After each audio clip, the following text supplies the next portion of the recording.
We're going to go over the tools you'll be using to make the Power Grower light boosters. For the sake of this video, I'll be referring to these as Mylar skirts from now on. This is what I'll be using to guide the cuts. I'll be referring to this as a straight edge, although what you will be using might look considerably different than this. This is a T-square. We'll be using that. You'll need an 8.5 by 11 inch standard piece of printer paper. Yeah, there you go. You'll need a dry erase marker. The color is irrelevant, but it needs to be able to come off of the Mylar easily. This is masking tape. It's blue for the sake of our demonstration, but you might be using a different color. And this is double-backed adhesive tape that we'll be putting on towards the end of the procedure. We're also going to be using a utility knife, the blade of which needs to be kept in very good condition. I would say that you'll need to change the blade at least from one end to the other end on a daily basis. For step one, we're going to make 3 marks with the dry erase marker, exactly 8.5 inches from the end of the Mylar that we're working at. So we'll line this up until it is an even match with the Mylar, both up here and down here.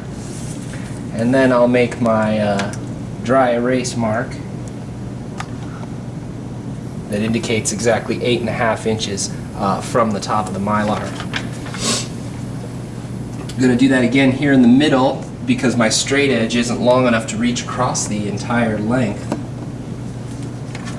And then one final mark here at the other end.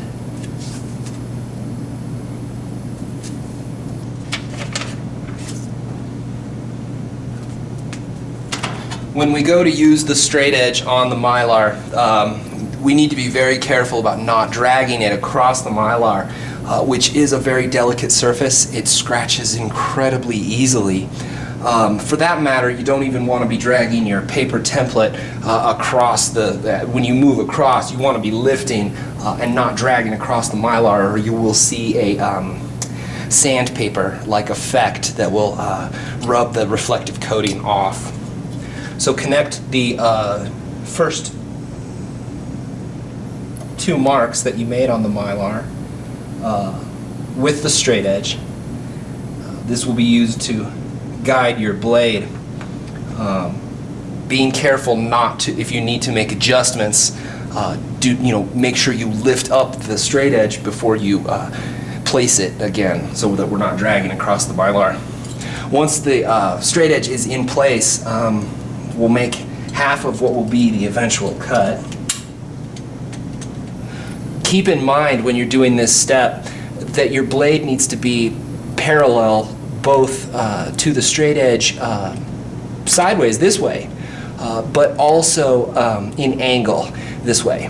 If you drag the blade across the straight edge and across the Mylar and you're off to an angle like this, or if you were skewed like this or like this, you're going to end up with a jagged cut that we can't use, that ends up looking very obvious and unacceptable. So now I'm going to make the second cut, which will conclude step 1 by giving me an 8.5 by, in this case, 58-inch long piece of Mylar. So to review, step 1 is to get that 8.5 by 58-inch strip of Mylar.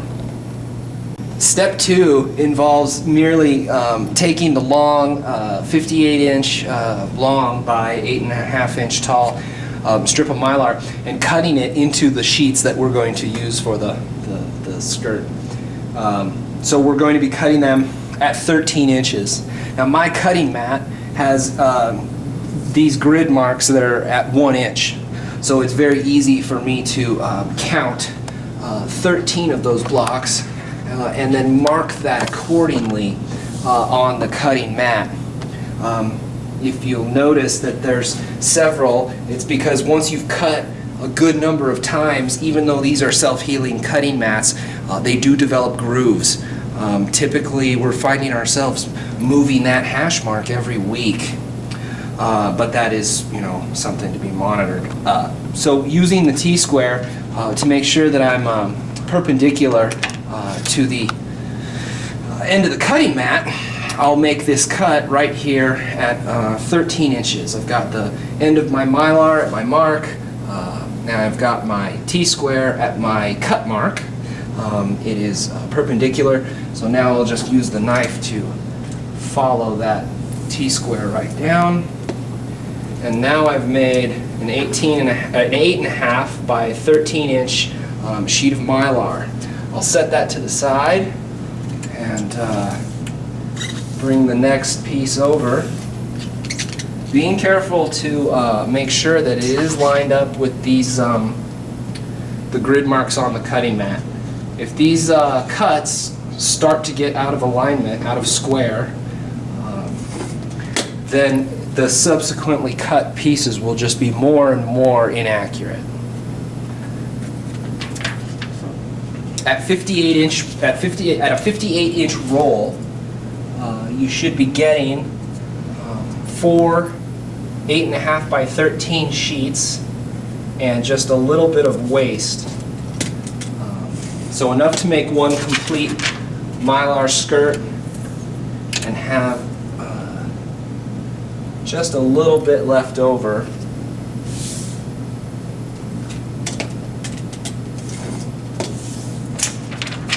Which will look like that. Step 3 is also going to use the T-square to make vertical slashes in the Mylar sheet that won't go all the way to the top. They'll stop an inch, or start rather, an inch from the end.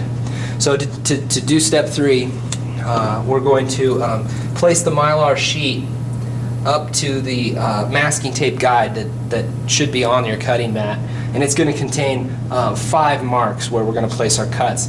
Once you get the Mylar sheet placed properly, you need to secure it in place with 2 pieces of masking tape. Now, the masking tape needs to be below the 1 inch line. This is 1 inch down from the end of the Mylar, and the tape needs to be below that.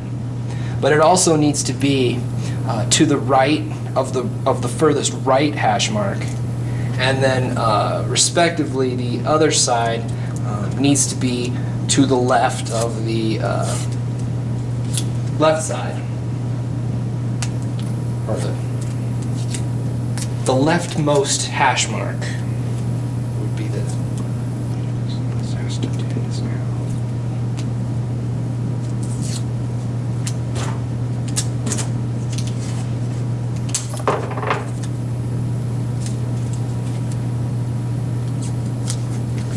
So this piece of tape is, it's below my 1 inch mark, and it's to the left of my leftmost hash mark.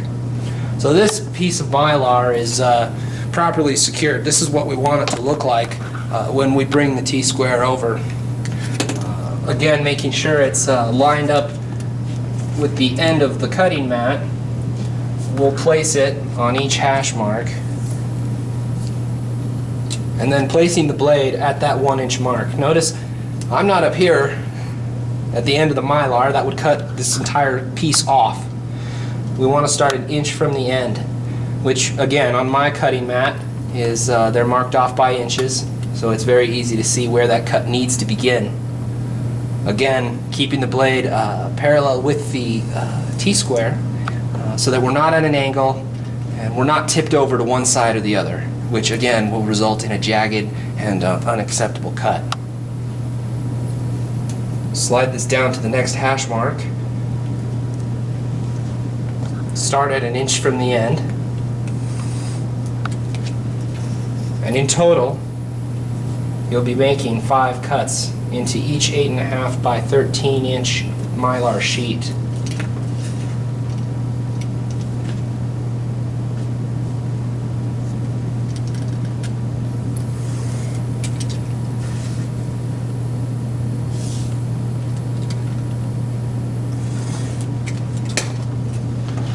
Once we've got all 5 cuts cut into the Mylar, I'll spread that out so you can see that just a bit. We need to apply the adhesive tape, which will be step 4, before we take this tape up. So leave the securing masking tape in place, then you'll be applying an 8.5-inch piece of double back tape to the top where we left the 1-inch intact. When you apply the double back tape to the Mylar, 2 things to keep in mind. First, it needs to go on straight the first time. This tape is not easy to remove from the Mylar, and the Mylar is a very delicate material. It's prone to ripping and tearing if you have to try to replace where you want the tape. So make sure it's straight before you go to adhere it. The other thing to keep in mind is not to stretch it. If you're pulling the tape very, very taut in an effort to keep it straight, you might get it on straight, but the tape stretches at a different rate than the backing. And when the customer goes to remove the adhesive backing from their Mylar skirt, they will end up with a very curly piece of Mylar that will be difficult to straighten out and might not hang properly from the garden the way that we want it to. So don't pull it too tight, but do get it straight when you place the tape across the top of the Mylar strip. You'll then use your knife to cut the end that you've gone to. In this case, it's my right. And make sure to make that a nice, clean, straight cut, because this is going to be the starting end for the next sheet. Once that tape is on, step 4 is complete, and you can remove the masking tape holding the sheet down. They can be reused several times before needing to be replaced.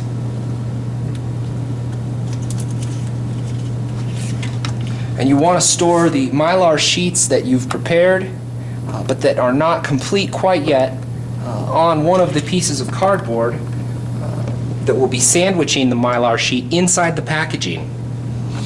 I'll leave that to there until I've got 4 of these complete, and then step 5 will be bagging and sealing the final product. Step 5 is just to get the completed sheets into the packaging and get them sealed up. So we'll take the final sheet. There's 4 of these total now. We're going to sandwich it in between the 14-inch cardboard. Notice that all of the bottoms of the sheets are at the bottom of the cardboard, and my 1 inch of free space is at the top. Once this is sandwiched in, you'll take the label, which will sit on the top, take all of this together, and carefully place it into the poly bag that we'll be using. Once it's slid in, make sure it's all the way down to the bottom. Place it into the impulse sealer and seal the top of the bag. Your impulse sealer should be set so that the bag gets fully sealed, but that doesn't get melted through or cut off. And that's how we make the Power Grow Light Booster.